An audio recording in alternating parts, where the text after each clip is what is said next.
எப்படி ஒரு தேன் 3000 வருஷம் 4000 வருஷம் ஆனாலும் கெட்டு போகாதோ, அந்த மாதிரி தேனுக்கு உள்ள இருக்கிற பொருளையும் கெட்டு போக வைக்காது. அதே மாதிரிதான் திருவாசகத்தை நம்ம படிக்கிறோம் அப்படின்னா நம்ம கெட்டு போக மாட்டோம்.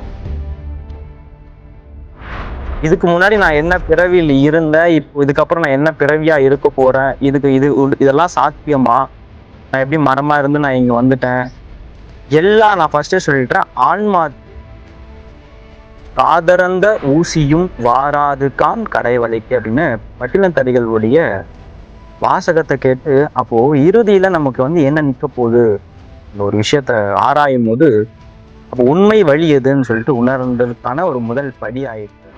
அனைவருக்கும் வணக்கம்.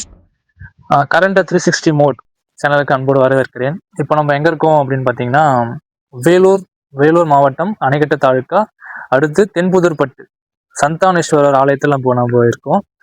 இப்போ நம்மளுடைய தலைப்பு அப்படின்னு பார்த்தீங்கன்னா, எது ஆன்மீகம்? ஆன்மீகத்தை பற்றி நிறைய பேர் நிறைய விஷயங்கள் சொல்றாங்க, நிறைய தெரிஞ்சிருக்காங்க. அந்த ஒரு ஞானம் அடிப்படையில் நம்மளுடைய நண்பன் அவர்கிட்ட நம்ம இப்போ வந்திருக்கோம். அந்த அறிவை நம்ம தெரிஞ்சுக்கலாம் அப்படின்றதுக்காக.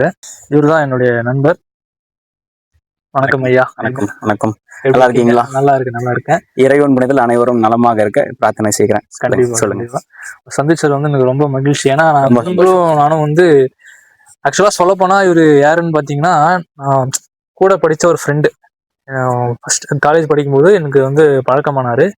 என்னுடைய ஃப்ரெண்டு இவர்கிட்ட நான் பேசும்போது என்னுடைய மைண்ட் ரிலீஃப் ஆயிடும். ஏன் அப்படின்னு கேட்டீங்கன்னா, எனக்கு நிறைய கேள்விகள் இருக்கு, ஆன்மீகம் பத்தி நிறைய கேள்விகள் இருக்கு. அது எல்லாமே நான் கேட்கும்போது எனக்கு அவ்வளோ விளக்கங்கள் சொல்லி என்னுடைய மனசை அந்த அளவுக்கு ஒரு பக்குவப்படுத்திடுவார். இப்போ இவர்கிட்ட நான் கேட்க கேள்விகள் எப்படி எல்லாம் இருக்குன்னு எனக்கு தெரியாது. ஆனா நீங்களும் எனக்கு கமெண்ட்ஸ்ல நிறைய கேள்விகள் கேளுங்க. அதை அடிப்படையா வச்சு நான் இவர்கிட்ட நிறைய கேள்விகள் கேட்குவேன். கேட்டு நிறைய பதில்களும் சொல்லுவேன். ஓகேவா? அடுத்த பதிவில் நம்ம என்ன சொல்றோம் அப்படின்னா, இந்த கோயிலை ஃபுல்லா ஒரு வியூ காமிச்சிட்டு இந்த லொகேஷன்ஸ் எல்லாமே நான் உங்களுக்கு சொல்லிடுறேன். இப்போ இவர்கிட்ட ஒரு பொதுவான கேள்விகளை நான் கேட்க போறேன். ஆன்மீகம் என்றால் என்ன? இதான் கேள்வி. முதல்ல ஆன்மீகம் அப்படின்றது பல மக்களுடைய அடிப்படை கருத்து. ஆன்மீகம் அப்படின்றது முன்னோர்கள் ஒரு வழி சொல்லியிருப்பாங்க, இப்போ இங்க இருக்கிற ஜென்ரேஷன் ஒரு வழி சொல்லியிருப்பாங்க. இதை நம்ம அடிப்படையில உண்மையான ஆன்மீகத்தை உணர்வு பூர்வமாக தான் நம்ம தெரிஞ்சுக்க முடியும். ஆன்மீகம் அப்படின்றது மனசுக்குள்ள இருக்கிறது. இங்கிருந்து என்ன வெளிப்படுதோ, இறைவன் கையில நம்ம என்ன போய் சேர்க்க போறோம், நம்மளுடைய ஆன்மாவை எப்படி போய் சேர்க்க போறோம், இதுதான் உண்மையான ஆன்மீகம். இதன் அடிப்படையில் தான் நம்மளுடைய ஆன்மாவும் இந்த உலகத்துல உழன்று கொண்டிருக்குதுன்னு சொல்லுவாங்க. இதுதான் ஆன்மீகம். இது நம்மளுடைய அடிப்படையில என்னுடைய உணர்வு என்னவோ அதை நான் மக்களுக்கு பகிர்ந்து சொல்ல போறேன். அந்த பகிர்வு அப்படின்றது உண்மையான தாத்பரியமா இருக்கும். அது என்னுடைய உணர்வு. மற்றவங்க சொல்றத அனுபவிச்சு உணர்ந்த ஒரு விஷயத்த சொல்ல போறீங்க. என்னுடைய அனுபவ உண்மையை மட்டுமே நான் பகிர்வ போறேன். புராணங்கள் எல்லாம் உண்மையை சொல்லும். புராணத்தின் அடிப்படையில உணர்கின்ற உண்மையை சொல்லும். இப்போ நீங்க ஆன்மீகத்தை உணர்ந்தீங்க, அது எப்படி உணர்ந்தீங்கன்னு உங்களுக்கு தான் தெரியும். கண்டிப்பா. சரிங்களா? கண்டிப்பா. நீங்க உணர்ந்த ஆன்மீகத்தை மக்கள் எப்படி உணர்வாங்க?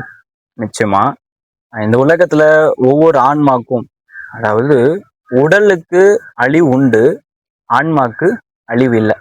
அதன் அடிப்படையில நான் எப்படி உணர்ந்தேன் அப்படின்னா, காதறந்த ஊசியும் வாராதுக்கான் கடைவளைக்கு அப்படின்னு பட்டினத்தடிகளுடைய வாசகத்தை கேட்டு, அப்போ இறுதியில நமக்கு என்ன நிக்க போகுது அந்த ஒரு விஷயத்த ஆராயும் போது, அப்போ உண்மை வழி எதுன்னு சொல்லிட்டு உணர்ந்ததுக்கான ஒரு முதல் படி ஆயிட்டது.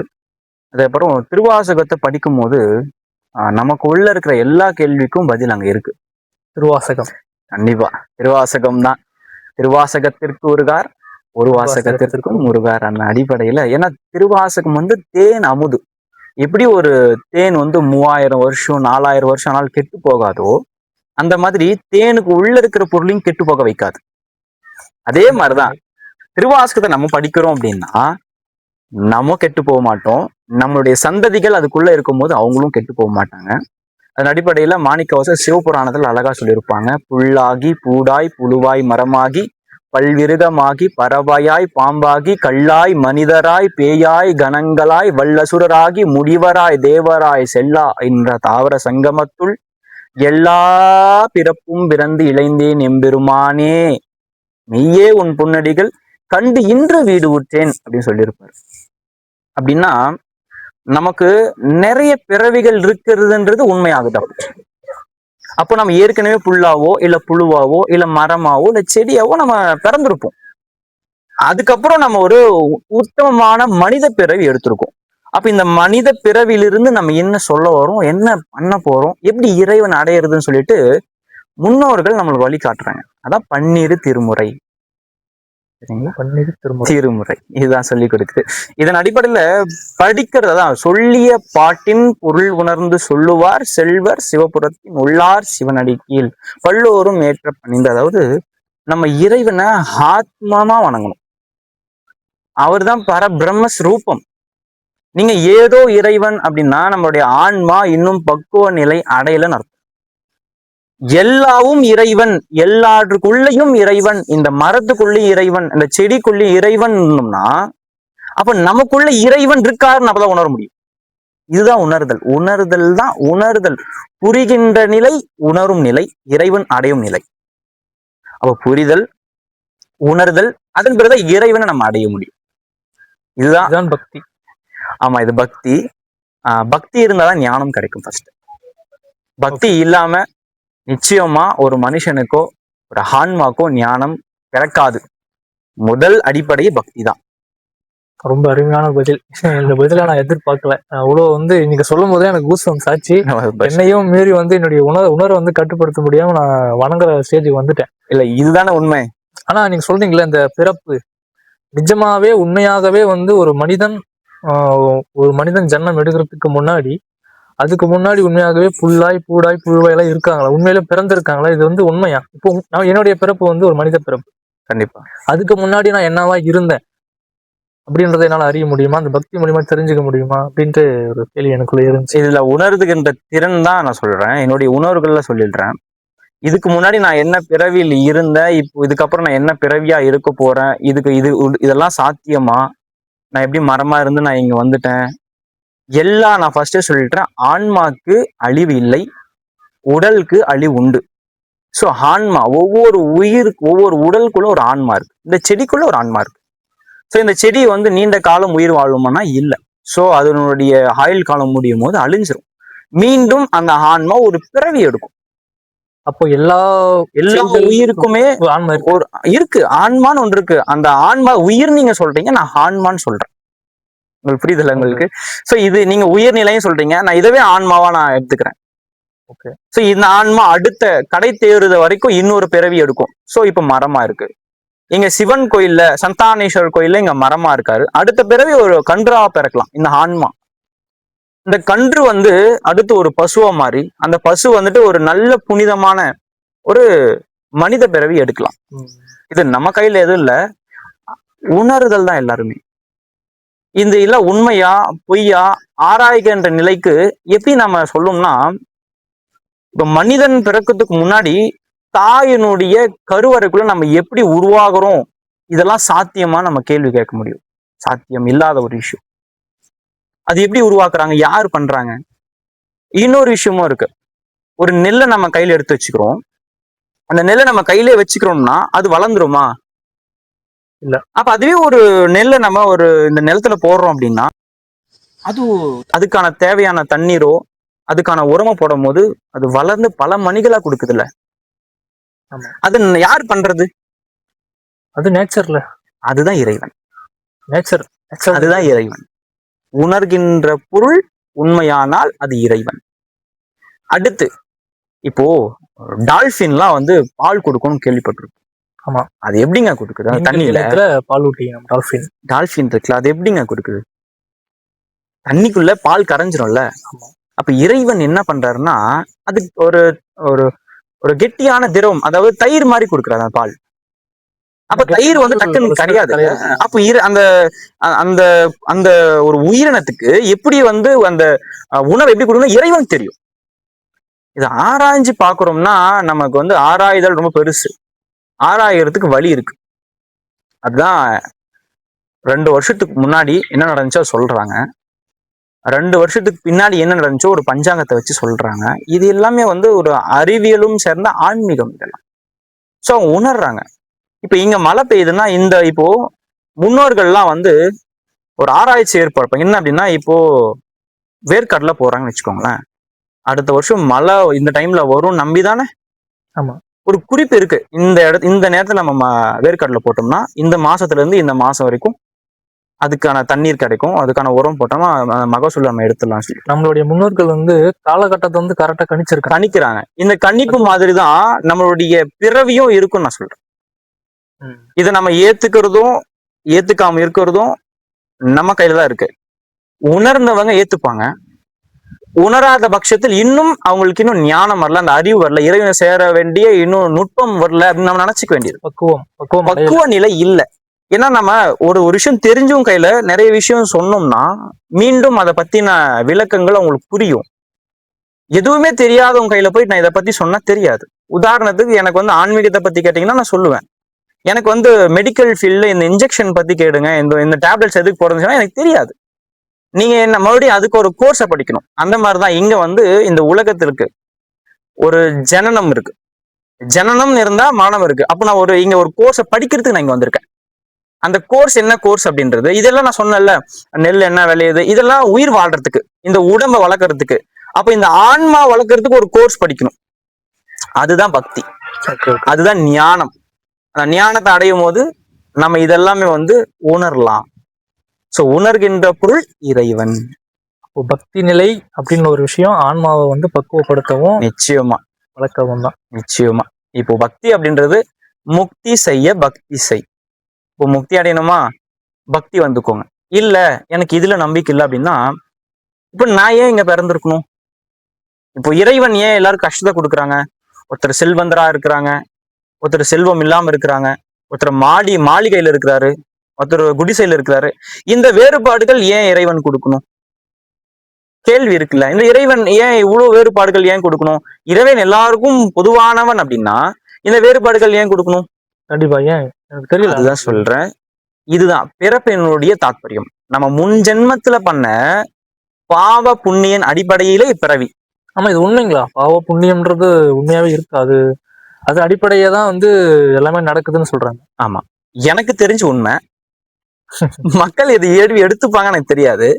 அந்த உண்மையை நான் உணரும் போதுதான் ஆமா நான் ஏதோ பண்ணிருக்கேன், அதனாலதான் அந்த கஷ்டத்தை நான் அனுபவிக்கிறேன் அப்படின்னு சொல்லிட்டு நான் ஏத்துக்கிறேன். உங்களுக்கு புரியலுக்கான பலன் வந்து கண்டிப்பா உண்டு. இப்ப எப்படின்னா, இப்போ நம்ம ஒரு மரத்தை வைக்கிறோம் அப்படின்னா ஒரு தண்ணி ஊத்துறோம்னா அதுக்கான விளைச்சல் வந்து நிற்கும். அது இது எப்படின்னா இது தென்னஞ்செடிங்க. இந்த தென்னஞ்செடியில நம்ம விற்கும் போது தென்னமா வந்து நிக்க போகுது. ஒரு விஷச்செடியை நம்ம வைக்கும் போது விஷமா தானே வரும். இல்ல அதுல எதனா தென்னை மரம் வந்துருவா, இல்ல வேற ஏதாவது வந்துருவா. அந்த மாதிரி நம்மளுடைய என்ன விதைக்கிறோமோ அது விளைஞ்சு அறுவடைக்கு தயாராகும், நம்ம அறுத்துதான் ஆகணும். எல்லாருமே சொல்லுவாங்கல்ல, கொன்ற பாவம் தின்றால் தீரும் சொல்லிட்டு ஒரு வாசகம், பொதுவான பழமொழி இதெல்லாம். இது என்ன அப்படின்னா, நம்ம செய்கின்ற பாவத்தை நம்ம தான் அனுபவிச்சாதான் தீரும். என்னுடைய பசிக்கு நான் சாப்பிட்டாதான் அந்த பசியினுடைய ஆதிக்கம் கம்மியாகும். உங்களுடைய பசிக்கு நான் சாப்பிட்டா சரியாயிடுமா? இந்த மாதிரி நீங்க என்ன பண்றீங்களோ, உங்களுடைய செஞ்ச புண்ணியங்கள், நீங்க செஞ்ச தர்மங்கள், நீங்க செஞ்ச ஞான உதயத்திற்கு என்னென்னலாம் நீங்க மக்களுக்கு கொண்டு போய் அதுதான் உங்க கூட வரும். மற்றபடி நான் உங்களுக்காக பண்றேன்னா என்னால உங்களுக்கு எதுவும் பண்ண முடியாது. ஒண்ணுதான் பண்ண முடியும். என்ன? ஐயா இது தப்புங்க ஐயா, இதுல போவாதீங்க, இது முள்பாதையா இருக்கு, நான் போயிட்டேன் அனுபவிச்சிட்டேன், முழு நீங்க போவாதீங்க அப்படின்னு நான் சொல்ல முடியும். அது புரியாதவங்களுக்கு ஏய் இவன் யாரு, அவன் சும்மா அதை கேட்டுட்டு இருக்கானே, நான் அப்படிதான் போவேன்னா எஸ் போங்க, பார்த்துட்டு ரிட்டர்ன் வரும்போது ஒரு மனுஷன் சொன்னா அதுக்காக தான் நம்ம முன்னோர்களை வழிபடுறோம். அதுக்காக தான் நம்ம முன்னோர்களை கேட்கிறோம், அப்பா நீங்க வழி காமிச்சிருக்கீங்க, அதை நான் ஃபாலோ பண்றேன். இப்ப அது மறந்துட்டு இருக்கு, அதனுடைய வழியினுடைய தாத்பரியம் மறந்துட்டு இருக்கு, ஆனா நான் உங்களை ஃபாலோ பண்றேன். அதனாலதான் ஆலயங்கள் உருவாக்குனாங்க. கண்டிப்பா கண்டிப்பா. ஏன்னா எனக்கும் இந்த பக்தின்ற ஒரு உணர்வு இருக்கு. அதனால இந்த இடத்துல வந்தோடனே நான் வந்து ஒரு 3 விஷயத்த நான் பார்த்தேன். எனக்கு பிடிச்ச ரொம்ப ஒரு சூப்பரான ஒரு ஆளு என்னுடைய முருகப்பெருமான் இருக்காரு. வருஷம் அப்புறம் வந்து என்னுடைய குருவை நினைச்சு நான் ஒரு 6 வருஷத்துக்கு முன்னதாகவே நான் வந்து குருவை நினைச்சு வழிபட்ட ஆள் இருக்காரு. அவர் யாருன்னா அகஸ்தியர் பெருமாள் இருக்காரு. வேறு இருக்கு. இன்னொன்னு என்னுடைய அப்பாவா எல்லாமேவா இருக்கிற ஒரு ஆளுங்க இருக்காரு. அவர் வந்து ஏன் அப்படி ஆளுன்னு சொல்றேன்னா, அவரும் எனக்கு க்ளோஸ். ரொம்ப அவர் ஆளுன்னு சொல்லுவேன், திட்டுவேன், குருன்னு சொல்லுவேன், அப்பான்னு சொல்லுவேன். அவர் இங்க இருக்கார். யாருன்னா சிவபெருமான். சந்தோஷம். அவருடைய அம்சமா என்னுடைய சாய்பாபாவும் இப்ப இருக்கார். ஸோ அவர் இன்னும் க்ளோஸ். ஹாப்பியா இருக்கு இந்த இடம் எனக்கு. ஆமா, இந்த மாதிரி நீங்க எப்படி உணர்றீங்களோ அதே மாதிரி மக்களும் இங்க வந்து அவங்களுடைய அமைதியை இங்க உணரணும்னு தான் எங்களுடைய தாத்பரியம். இந்த இப்போதான் இது ஏன் இந்த இடம் வந்துச்சுன்னு நானே சொல்றேன். நம்ம கண்டிப்பா நான் கேட்கலான்னு இருந்தேன். சாரி, நான் கண்டிப்பா மறந்துட்டேன். நான் கேட்கலான்னு. சரி இருக்கட்டும். எப்படின்னா இந்த இடம் வந்து நம்மளா தேடி போய் எதுவும் ரெடி பண்ணல. நான் வந்து ஒரு இங்கிலீஷ் டீச்சர். ஸோ ப்ரைவேட் ஒர்க்காக பண்ணிட்டு இருந்தேன். BA English, MA English, BEd, DTEd முடிச்சிருக்கேன். ஸோ இதையும் தாண்டி நம்ம ஏதோ ஒரு விஷயத்துல வந்து உணர்றோம். இங்க மக்களுக்கு நான் என்ன பண்றதுன்றத என் கேள்வி கிடையாது. ஆன்மாக்கு என்ன பண்ண போறோம்? ஏன்னா இந்த உலகத்துல எல்லா உயிரினங்களும் பிறக்குது, இறக்குது. அந்த இறந்த பிறகு ஆன்மா எங்க போய் சேருதுன்னு ஒரு டீப் அனலைஸ். இதுதான் எல்லாருடைய ஒரு முக்தி அடைகிற, அதாவது இங்க நிறைய பல தரப்பட்ட மக்கள் இருக்காங்க. ஒவ்வொருத்தருக்கும் ஒரு தாத்பரியம் இருக்கு, ஒவ்வொருத்தருக்கும் ஒரு குறிக்கோள் இருக்கு. ஆனா இந்த குறிக்கோள்லாம் இறக்கும் போது முடியுது. கல்யாணம் பண்ணி வைக்கணும், பேர பிள்ளைய பார்க்கணும், இல்ல பசங்களை படிக்க வைக்கணும், இல்ல வீடு கட்டணும், மாளிகை கட்டணும், ஆபரணங்கள் வாங்கணும், எல்லா ஆசையுமே இங்க போட்டு வச்சுக்கிறீங்க. இல்ல இதெல்லாம் மனிதனான ஒருவனுக்கு இருக்க வேண்டிய விஷயம். இதெல்லாம் அனுபவிக்கிற நீங்க, இதுக்காகவே போராடுற நம்ம இந்த ஆன்மாவை இங்கே அதுக்குள்ள வச்சுக்க போறோமா? நீங்க சொல்றது புரியுது, அதுக்குள்ள வச்சுக்க மாட்டோம். ஆனா இந்த உலகியல் வாழ்க்கையில இது எல்லாமே ஒரு இன்பமா கருதப்படுது. இந்த இன்பம் எனக்கு கண்டிப்பா தேவை. ஒரு இன்பமும் துன்பமும் இல்லானே உள்ளானே, அன்பருக்கு அன்பனே யாவையுமாய் அல்லையுமாய், சோதியனே துன் இருளே தோன்றா பெருமையனே, ஆதியமே அந்தம் நடுவாகி நின்றானே. அப்படின்னா இந்த இன்பமும் துன்பமும் எல்லாருக்குமே இருக்கும். இதுதான் உலக வாழ்க்கை. அந்த ஆன்மா என்ன சொல்றது? நான் உங்க கையில ஃபர்ஸ்ட் கேட்டேன், நான் வந்து மக்களுக்கு பண்ணல, ஆன்மாக்கு நான் பண்றேன். ஸோ ஆன்மாவை கடை தேறதுக்கு என்ன வழியோ அதுக்காக தான். அப்போ நீங்க இந்த இன்பம் எல்லாம் அனுபவிக்கிறீங்களே, அது எங்க போய் நிக்குதுன்னு நான் உங்களை கேட்டேன். அது இறப்புன்னு ஒரு விஷயத்துல நின்று போகுது இல்ல. அப்போ நீங்க சேர்த்து வச்ச சொத்தெல்லாம் எடுத்துட்டு போறீங்களா? அப்போ அந்த ஆன்மா எடுத்துட்டு போகுது. அப்ப அந்த ஆன்மா கூட என்னென்ன எடுத்துட்டு போகுது? நம்ம செஞ்ச பாவங்களும், நம்ம செஞ்ச புண்ணியங்களும், நம்ம செஞ்ச மற்ற விஷயங்கள் எல்லாமே தான் கொண்டு போகுது. கண்டிப்பா. அந்த விஷயம் கொண்டு போகணும்னா, புண்ணியத்தை மட்டும் கொண்டு போகணும்னா இறைவனை போய் சேர்ந்துடலாம். நமக்குள்ளதான் இறைவன் இருக்கான். நமக்குள்ள இறைவன் இருக்கான். அந்த அந்த அந்த நாம் அப்படின்றது அந்த ஆன்மா. சோ இந்த ஆன்மா பரமாத்மாவை போய் சேரணும். இவ்வளவுதான் கான்செப்ட். இதுக்காக தான் இவ்வளவு போராட்டங்கள். இதுக்கு நான் வந்து நீங்க சாப்பிட கூட நான் சொல்ல வரல, நீங்க பைக் வாங்க கூட சொல்ல வரல, நீங்க கார் வாங்க கூட சொல்ல வரல. நீங்க உங்களுடைய உளவியல் வாழ்க்கையில இருந்துகிட்டு இறைவனை எப்படி நம்ம அடையலாம் அப்படின்ற சொல்றதுக்காக மட்டுமே நான் இங்க இருக்கேன். கண்டிப்பா. நான் யாரையும் சன்னியாசம் நான் போக சொல்லல, யாரையும் வந்து ஒரு 500 வருஷம் தவம் போனா சொல்ல வரல. இதையும் தாண்டி இந்த உலகத்துல உண்மையான வாழ்க்கை என்ன இருக்கு நான் சொல்ல வரேன். இதை நானா சொல்லல, என்னுடைய உணர்தல் திறன். அதற்கு அப்புறமும் ஒரு விஷயம் இருக்கு. நான் படித்ததில் 63 நாயன்மார்கள் இருக்காங்க. அவங்களுடைய வாழ்க்கை என்ன சொல்லுது? இதெல்லாம் சாத்தியமா? இதுல நமக்கு எது பொருந்துமோ அதை எடுத்துக்கிட்டு நம்ம பக்தி செய்யணும். ஸோ பக்தி செய்தால் முக்தி உண்டு. ஸோ இங்க எல்லாருமே வந்து இங்க வர மக்களுக்கு எல்லாரும் நம்ம அபிஷேகத்துக்கு நம்ம கொடுக்குறோம். அவங்கள அபிஷேகம் பண்ணலாம், ஆராதனைகள் பண்ணலாம், இங்க தியானம் பண்ணலாம், இல்ல கைலாய வாக்கியம் ஃப்ரீயா சொல்லி கொடுக்குறோம், அதை ப்ராக்டிஸ் பண்ணலாம். மெடிடேஷன் சொல்லி கொடுக்குறாங்க, அதை நீங்க ப்ராக்டிஸ் பண்ணலாம். இங்கேயே வந்து தியானம் அமைதியா உக்காந்துட்டு எனக்கு இதெல்லாம் வேணாம், நாமத்தை மர சொல்ல வாங்க, தேவாரம் பாடுங்க, திருவாசகம் சொல்லி கொடுக்குறோம், தேவாரம் சொல்லி கொடுக்குறோம். உங்களால என்ன வழியில போயிட்டு இறைவனை சேரத்துக்கான வழி உங்களுக்கு என்ன பிடிச்சிருக்கோ அந்த வழியை நீங்க இங்க தேர்ந்தெடுத்துக்கலாம். எல்லா மக்களும் வந்து இங்க ரொம்ப அமைதியா கண்டிப்பா கிடைக்கும். சரியா? ரொம்ப அருமையா சொன்னீங்க. எல்லா விஷயத்தையும் ரொம்ப சந்தோஷம். மனசு அவ்வளவு ஹாப்பியா இருக்கு. உங்களோட பேசினாலே ஒரு ஹாப்பியா இருக்கு. அது நீங்க பல வருஷம் சொல்லிட்டு இருக்கீங்க. ஆமா ஆமா, கண்டிப்பா. நம்ம கடையில உட்காந்துட்டு இருக்கும் போது கூட நம்ம அதுதான் பேசுவோம். நம்ம ஆபீஸ்ல இருக்கும்போது அது பேசுவோம். ஆனா இன்னைக்கு ஒரு சான்ஸ் கிடைச்சிருக்கு நம்ம பேசுறது. இது மக்களை போய் கொண்டு சேர்க்கறதுக்கான நிறைய கேள்விகள் இருக்கு கூட. நான் கேட்கற வேண்டிய கேள்விகள் நிறைய இருக்கு. நிச்சயமா சந்திப்போம். கண்டிப்பா ஒரு நல்ல ஒரு பிரதோஷம் டைம்ல கண்டிப்பா சந்திக்கலாம்.